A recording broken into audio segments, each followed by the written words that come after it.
हुकूमत की क्या क्या स्टेटमेंट्स होंगी, क्या क्या उनका बिहेवियर होगा, कि उनके ऊपर आर्टिकल 6 लगेगा, दिल भरो तहरीक का आगाज कर देंगे। 4 लाख लोग गिरफ्तारियां देंगे। गैस की, बिजली की और पेट्रोलियम मसनूआत की कीमतों में इजाफा किया जाएगा।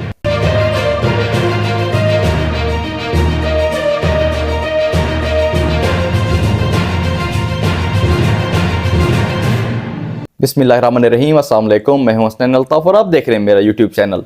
तो इमरान खान साहब ने जो फैसला किया था जेल भरो तहरीक का, तो उसका आगाज कब से करना है वो भी उन्होंने बता दिया, तो वो आपको मैं इसी वीडियो के अंदर बताता हूं। तो इसके अलावा जो IMF की जो टीम आई हुई है पाकिस्तान के अंदर, उनकी तरफ से बड़े सख्त किस्म के मुतालबात रखे जा रहे हैं हुकूमत के सामने, तो वो भी आपको बताता हूं कि उन्होंने कौन कौन से मुतालबात रखे हैं। तो बाकी उसके अलावा कुछ और अहम डेवलपमेंट्स हुई हैं, जैसे कि परवेज अली साहब के घर पे रात छापा मारा गया है। तो खैर उस छापे की सूरत में कोई गिरफ्तारी तो नहीं हुई है। अब कहा जा रहा है कि परवेज अली साहब को सिर्फ ये डराने का और धमकाने का एक तरीका था, क्योंकि परवेज अली साहब ने जो सख्त फैसले किए हैं तो ये एक उनको डराने के लिए किया गया ये काम। तो बाकी उसके अलावा जी जो एक उनके प्रिंसिपल सेक्रेटरी थे परवेज अली साहब के, उनको गिरफ्तार कर लिया गया सिंध से। तो अब ये जो गिरफ्तारियां हैं, ये सिलसिला जो शुरू हुआ ये रुकने का नाम नहीं लेगा अभी। अब क्योंकि मैं समझता हूं कि पाकिस्तान के जो हालात हैं तो ये होना नहीं चाहिए। वैसे भी सियासतदानों को, सियासी पार्टियों को इन चीजों पे फोकस करने की बजाय मेरे ख्याल से मुल्क पे करना चाहिए। अगर ये चीजें इमरान खान साहब ने जो अपने दौर में की थी, बहुत सी गिरफ्तारियां हुई थी उस टाइम भी सियासी इंतकाम की सूरत में, जैसे होती हैं जो भी पॉलिटिकल पार्टीज करती रहती हैं, तो मैं समझता हूं ना उन्होंने ठीक किया था ना ये ठीक कर रहे हैं। तो ये चीजें हमारा मुल्क अफोर्ड नहीं कर सकता। चाहे कोई भी पॉलिटिकल पार्टी बैठे हो ना इस मुल्क के अंदर, उसको पाकिस्तान की बेहतरी के लिए सोचना चाहिए, पाकिस्तान की तरक्की के लिए सोचना चाहिए उनको। और देखिए यहां पर जो बेचारे गरीब हैं, गरीब तो गरीब, जो मिडिल क्लास है बेचारे, वो भी घर नहीं चला पा रहे अपना। ये ऐसे हालात आ चुके हैं इस टाइम। तो इस हालत के अंदर, इस सूरत के अंदर अगर ये चीजें साइड में चलती रहें तो मेरे ख्याल से ये फायदा नहीं है इस चीज का। तो इसके अलावा और भी एक डेवलपमेंट हुई है, जो APC मतलब ऑल पार्टीज कॉन्फ्रेंस थी, वो 7 तारीख को थी, लेकिन उसकी तारीख को तब्दील करके वो कर दिया गया 9 तारीख को। अब 9 तारीख को मतलब पाकिस्तान तहरीक इंसाफ की तरफ से भी कुछ लोग जाएंगे, क्योंकि काफी इंटरेस्टेड हैं लोग पाकिस्तान तहरीक इंसाफ में से, क्योंकि ये एक जाहिर सी बात है एक मुल्क के इशू के लिए है, जो मुल्क के अंदर जो मसाइल हैं ये उनके लिए है, एक जो कॉन्फ्रेंस हो रही है। तो चलें पाकिस्तान तहरीक इंसाफ की तरफ से लोग चले तो जाएंगे, लेकिन सवाल ये पैदा होता है वहां पे जो हुकूमत का बिहेवियर होगा वो कैसा होगा। अगर पाकिस्तान तहरीक इंसाफ में से लोग जाते हैं, हुकूमत का अगर बिहेवियर वहां पे ठीक नहीं होता उनके साथ, अगर वो फिर भी उनको उनके सामने तनकीद का निशाना बनाते हैं, सियासी बातचीत करते हैं, तो मेरे ख्याल से इस तरह मुल्क के मसाइल हल नहीं होंगे। तो ये खैर पता चलेगा जब पाकिस्तान तहरीक इंसाफ के लोग जाएंगे और हुकूमत की क्या क्या स्टेटमेंट्स होंगी, क्या क्या उनका बिहेवियर होगा, ये तो तभी पता चलेगा। इसके अलावा इमरान खान साहब ने जो जेल भरो तहरीक का एक आगाज करना है, तो उसके लिए इमरान खान साहब ने जो स्टेटमेंट दिया, उन्होंने कहा जी अगर हुकूमत इलेक्शन 90 दिन के अंदर नहीं करवाती तो फिर हम जेल भरो तहरीक का आगाज कर देंगे। वैसे मैं इस चीज पे एग्री करता हूं इमरान खान साहब पे, क्योंकि इलेक्शन देखें टाइम पे होने चाहिए, क्योंकि आयन के मुताबिक है 90 दिन के अंदर इलेक्शन होने चाहिए। अगर हुकूमत नहीं करवाती तो मेरे ख्याल से सबसे बड़ी ज्यादती होगी उनकी। और वैसे भी इमरान खान साहब ने कहा है कि उनके ऊपर आर्टिकल 6 लगेगा। तो अब ये बात यह है कि इस चीज पे, इस कंडीशन पे एक सियासी पार्टियों को जाना नहीं चाहिए, मुल्क को इन हालात के अंदर लेकर जाना नहीं चाहिए। जो आयन के मुताबिक है कम से कम आप 2 असेंबलियों के इलेक्शन करवा दें वहां पे।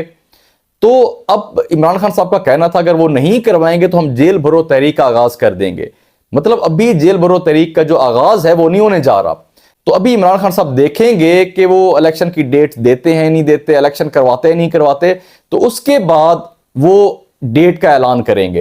तो फिलहाल उनका कहना था कि अभी रजिस्टर्ड किया जा रहा है जो कारकुनान गिरफ्तारियां देना चाहते हैं। तो पाकिस्तान तहरीक इंसाफ की तरफ से यह भी कहा जा रहा है कि जी 4 लाख जो कारकुन, मतलब कारकुन भी, पाकिस्तान तहरीक इंसाफ के रहनुमा भी, वोटर्स सपोर्टर्स भी, 4 लाख लोग गिरफ्तारियां देंगे। तो मेरे ख्याल से ये बहुत ज्यादा तादाद बता रहे हैं, इतना तो खैर मुमकिन नहीं हो सकता। तो मेरे ख्याल से अगर 15, 20 या 30 हजार तक लोग अगर गिरफ्तारियां दे देते हैं, 30,000 अगर लोग गिरफ्तारियां दे देते तो ये बहुत बड़ी इनके लिए अचीवमेंट होगी, क्योंकि 30,000 लोगों का गिरफ्तार होना, क्योंकि 30,000 लोगों का जेल के अंदर चले जाना तो हुकूमत के लिए मैं समझता हूं कि बहुत बड़ी मुश्किलात पैदा कर देगा। تو اس کے علاوہ جو IMF کی طرف سے جو مذاکرات چل رہے ہیں تو انہوں نے مطالبات رکھ دیے ہیں حکومت سے، جو آج کے مطلب جو لیٹسٹ اپڈیٹس ہیں اس میں انہوں نے کہا کہ 2 پاور پلانٹس آپ کو پرائیویٹائز کرنے ہوں گے، فوری طور پر کرنے ہوں گے، جن میں حویلی بہادر شاہ، دوسرے نمبر پہ بلوکی پاور پلانٹ۔ اب ان دونوں کو فوری طور پر انہوں نے کہا پرائیویٹائز کریں آپ، اس کے علاوہ سٹیل مل کو بھی فوری طور پر پرائیویٹائز کرنا ہوگا۔ تو باقی اور ایک ڈیولپمنٹ ہوئی ہے، اس میں انہوں نے کہا جی گیس کی، بجلی کی اور پیٹرولیم مصنوعات کی قیمتوں میں اضافہ کیا جائے گا۔ اب یہ جو ایک مطالبہ ہے نا، یہ بڑا خطرناک ہے۔ خیر مطالبہ طے تو پا چکا ہے، یہ چیزیں اب ان کی قیمتیں بڑھنی ہیں، لیکن یہ دیکھیں ایک کڑوا گھونٹ تو ہے، اب یہ پینا ہوگا سب کو، کیونکہ اس کے بغیر اب کوئی حل نہیں ہے۔ جس سچویشن پہ اب ملک ہمارا آ چکا ہے، جہاں پر کوئی حکومت بھی بیٹھی ہوتی نا، ان کو ماننا تھا، یہ سارا کچھ ماننا پڑے گا، کیونکہ اس کنڈیشن پر لے کر بھی تو پاکستان کی حکومتیں آئی ہیں نا، سیاستدان ہی لے کر آئے ہیں نا، یہ جو لوگ بھی ہیں اس کے اندر جو ذمہ دار ہیں یہاں پر لے آنے کے لیے، اب یہ چیزیں میٹر نہیں کرتی، اب میٹر کرتا ہے کہ آگے کس طریقے سے بڑھنا ہے۔ اب آگے بڑھنے کے لیے یہ چیزیں ساری ماننی پڑیں گی ہمیں۔ تو اس کے علاوہ خیر اور بھی کچھ انہوں نے مطالبات پہلے رکھے تھے 2 سے 3 دن پہلے، اس میں انہوں نے PA کا بھی کہا تھا، انہوں نے ریلوے کا بھی کہا تھا کہ ان کو بھی پرائیویٹائز کرنا ہوگا۔ تو ظاہر سی بات ہے جو خسارے کے اندر جا رہے ہیں ادارے تو ان کو پرائیویٹائز کرنا پڑے گا۔ تو اس کے علاوہ جو ان کا کہنا یہ بھی تھا کہ 17 سے جو 22 گریڈ کے جو آفیسرز ہیں ان کے اثاثے ڈکلیئر ہوں گے، ان کے خاندان کے اثاثے بھی، تو یہ بھی کچھ ڈیولپمنٹس پہلے ہوئی تھیں۔ تو اس کے علاوہ جی جو انہوں نے ٹیکس کلیکشن کے بارے میں کہا تھا کہ اگر پاکستان کے اندر 22 لاکھ دکانیں ہیں تو اس میں سے 20,000 دکانیں ٹیکس دے رہی ہیں، تو 20,000 جو دکانیں ہیں وہ 22 لاکھ کی کمی تو پوری نہیں کر سکتی، تو ظاہر سی بات ہے ٹیکس کلیکشن کو بہتر بنانا پڑے گا۔ تو اب یہ جو سارے جو اس قسم کے مطالبات ہیں، اگر دیکھا جائے تو حکومتیں اگر خود چاہتی تو خود بھی میرے خیال سے ان چیزوں پہ فوکس کر کے تو یہ کام کیے جا سکتے تھے، لیکن انہوں نے خود نہیں کیا۔ اب ایسے لگ رہا ہے کہ جیسے IMF ہماری پاکستان کی حکومت کو بیٹھ کر اللہ بے پڑھا رہا ہو۔ اب انشاءاللہ اگلی ویڈیو میں ملاقات ہوگی۔ اللہ حافظ۔